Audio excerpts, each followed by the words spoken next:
Before starting any project, I like to identify the problem. Some or Walmart and several advertisers have sold this device called Star Shower Window Wonderland, which is kind of a nifty little simple device that displays a video on a curtain, a translucent curtain during Halloween season and during Christmas season. But there are some problems with it. One of the problems is that if you put it on a timer, when it goes on, as I'll do right now, it opens up to this screen here. And you have to choose by pushing either the Halloween button or the Christmas button. You got to select which video you want to watch. And then when you choose the video, it starts playing one of the many videos. And to go to the next one, you have to push the button again and push the button again to go to the next one. So if you have it on a timer, it always comes to the opening screen and no way for the timer to push either of these two buttons at the top automatically. So I decided this would be a good Arduino project. Pretty simple. I think I can do it with a Arduino Uno and a relay. And so that's what I'm going to give it a try with. So follow my video. So step one is going to be to open up the projector. It looks like there's 6 different screw holes that should split the projector in half. There's a seam down the middle of it, and so I'll get it to that point. Okay, on my little desktop workbench, I have the video camera opened up, and I noticed that the power supply for it is a 12-volt power supply, which is more than adequate for an Uno. An Uno can handle from 5 to 12 volts for the input.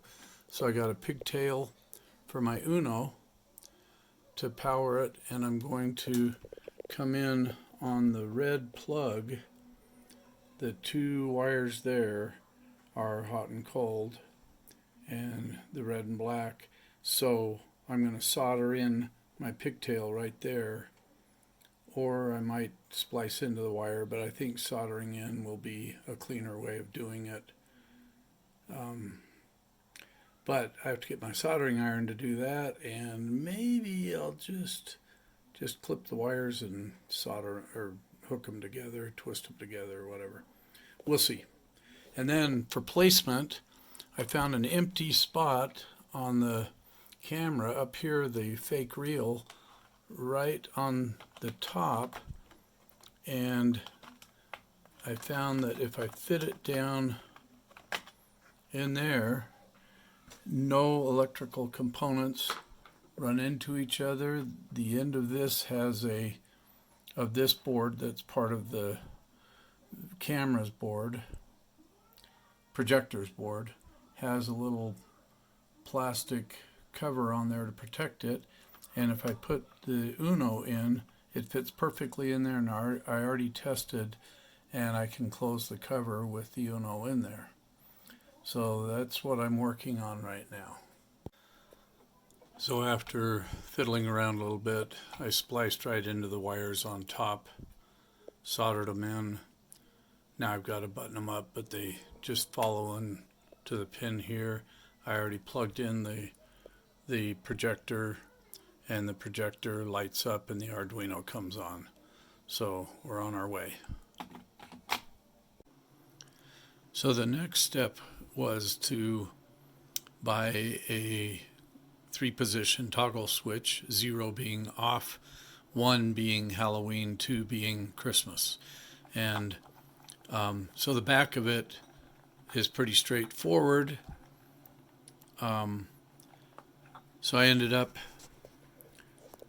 finding that behind this pin and this one, these are the two that are controlled by the buttons that come out the back, which it's kind of dismantled right now, but it's controlled by the Halloween and Christmas buttons. And so the right hand wire on both of those is common. So what I did was I soldered in just the black wire in as the common, and connected it to one of the right hand wires. And then the other two wires I soldered to the left hand pin on both of them on the back of the board.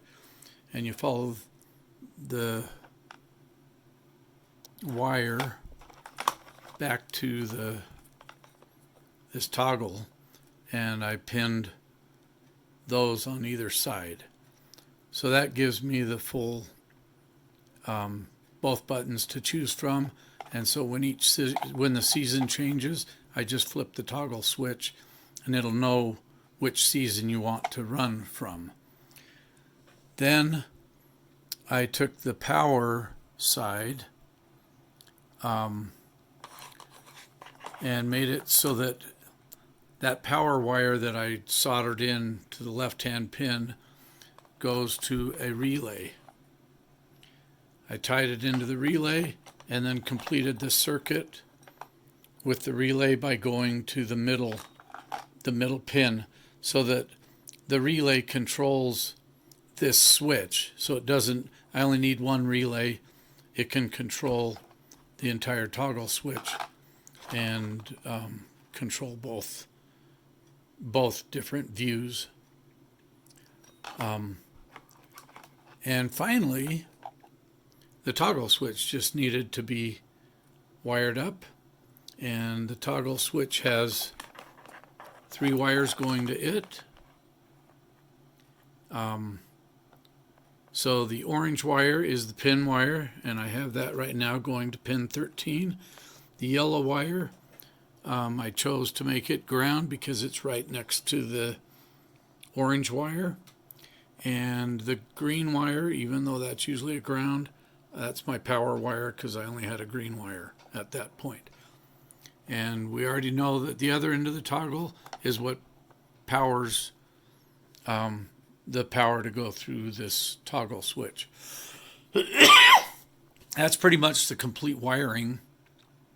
And so the code, I think, to be simple, I'm just going to show you the screen of code because it's only a few lines of code.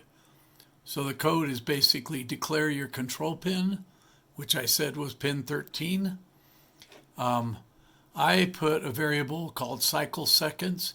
For right now it's 15, but I think when before I button it up, I'm going to make it probably 3 minutes. So that's 180 seconds. And that way every 3 minutes it'll go to the next cycle.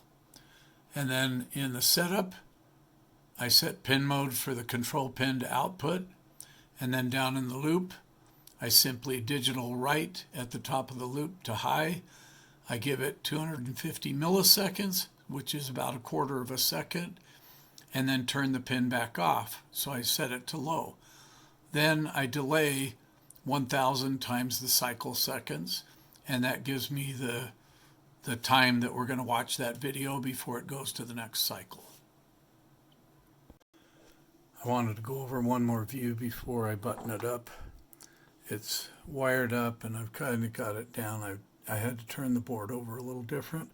I cut a slot in the top for the toggle, and it's pretty tight there, but I put a spacer in between the board and the toggle so that none of the electrical components would short out. And the relay I put down here, you have to kind of keep this space clear because that's where the projection goes through and you can't block the projection. So that's kind of how everything's put together. I set my relay to 120 or 120 seconds, the cycle time. And I added one more thing, if I can get it to stay focused. I put a first round and set it that if it's in the first round, the delay will be for 2 seconds. That allows the projector to kind of get set up so that you have time to start the first cycle with the projector on instead of waiting 15 or 2 minutes before it really starts the cycle. Otherwise, it jumps in there and it's already started the first cycle, and it really hasn't. So anyway, that's what I did, and it seems to work. So this code seems to work pretty good. So thanks.